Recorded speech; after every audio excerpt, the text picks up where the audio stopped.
আপনাদের প্রত্যেককে স্বাগতম বং বাংলা টিভি অফিসিয়াল ইউটিউব চ্যানেলে। যদি আপনারা আমাদের এই বং বাংলা টিভি অফিসিয়াল ইউটিউব চ্যানেলে আজকে নতুন হয়ে থাকেন, অবশ্যই আপনারা আমাদের এই বং বাংলা টিভি অফিসিয়াল ইউটিউব চ্যানেলটিকে সাবস্ক্রাইব করে নোটিফিকেশনটাকে অন করে রাখবেন। এছাড়া আপনাদেরকে নিয়ে আমাদের যে টেলিগ্রাম চ্যানেল এবং ফেসবুক পেজ রয়েছে, অবশ্যই আপনারা একটু যুক্ত হবেন। ভিডিও ডেসক্রিপশন বক্সে লিঙ্ক দেওয়া আছে। আপনারা প্রত্যেকেই জানেন পশ্চিমবঙ্গ সরকারের খুবই গুরুত্বপূর্ণ একটি প্রকল্প, সেটি হচ্ছে কৃষক বন্ধু প্রকল্প। এই প্রকল্পের মাধ্যমে আপনাদের প্রত্যেক বছর 4,000 এবং 10,000 করে টাকা দেওয়া হয়। যে সমস্ত কৃষকদের আপনাদের 1 একরের কম জমি রয়েছে, আপনাদের বছরে 2টি কিস্তিতে 4,000 টাকা দেওয়া হয়, এবং যে সমস্ত কৃষকের আপনাদের 1 একরের বেশি জমি রয়েছে, আপনাদের বছরে 2টি কিস্তিতে 10,000 টাকা দেওয়া হয়। ইতিমধ্যে আপনারা রবি মরশুমের টাকা পেয়ে গিয়েছেন।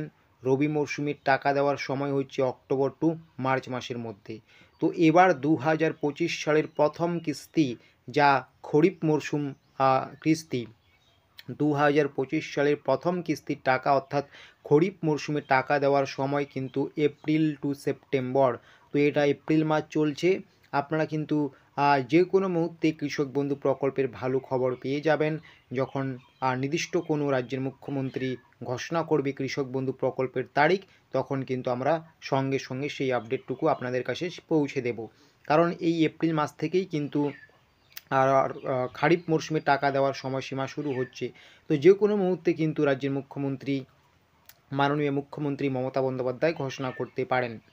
তো এই কৃষক বন্ধু প্রকল্পের যে গুরুত্বপূর্ণ তথ্য, গুরুত্বপূর্ণ আপডেট রয়েছে, সেটা হচ্ছে আপনাদের নিজ নিজ কৃষি অফিসে গিয়ে কিন্তু ডকুমেন্টস জমা করতে হবে।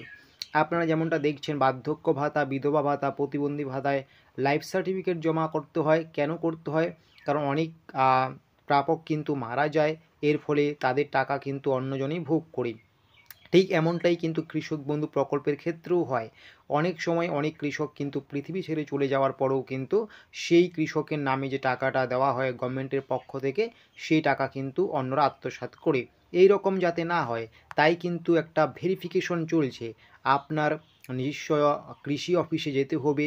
আপনার আধার কার্ড, ভোটার কার্ড এবং ব্যাংকের পাসবুক থেকে শুরু করে জমির কাগজপত্র নিয়ে কিন্তু আপনার নির্দিষ্ট যে কৃষি অফিস রয়েছে সেখানে গিয়ে যোগাযোগ করে এই সমস্ত ডকুমেন্টস জমা করে আসতে হবে। তবেই কিন্তু আপনি খরিফ মরশুমে টাকা পাবেন, না হলে কিন্তু পাবেন না। যারা নতুন করে আবেদন করতে চান, আপনারাও কিন্তু আপনার কৃষি অফিসে গিয়ে নতুন করে আবেদন করতে পারবেন ফর্ম সংগ্রহ করে। অথবা যারা অলরেডি টাকা পাচ্ছেন, আপনাদেরও কিন্তু এই ডকুমেন্টসগুলো, যেমন আধার কার্ড, ভোটার কার্ড, আর জমির কাগজপত্র, ব্যাংকের পাসবুক, ছবি, এই সমস্ত যাবতীয় তথ্য পুনরায় জমা করতে হবে রিভেরিফিকেশনের জন্য।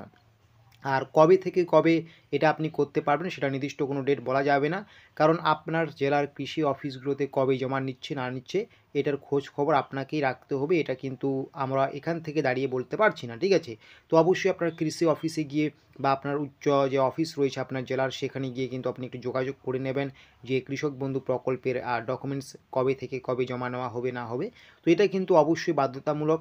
আপনাকে কিন্তু কৃষক বন্ধু প্রকল্পের ডকুমেন্টস জমা করতেই হবে যদি আপনি পরবর্তীতে টাকা পেতে চান, বা টাকা পেতে যদি পরবর্তীতে কোনো সমস্যা না করাতে চান, তাহলে কিন্তু অবশ্যই খুব শীঘ্রই কিন্তু আপনি আপনার কৃষি অফিসে গিয়ে খোঁজ খবর লাগান, ঠিক আছে? তো আশা করি বুঝতে পারছেন।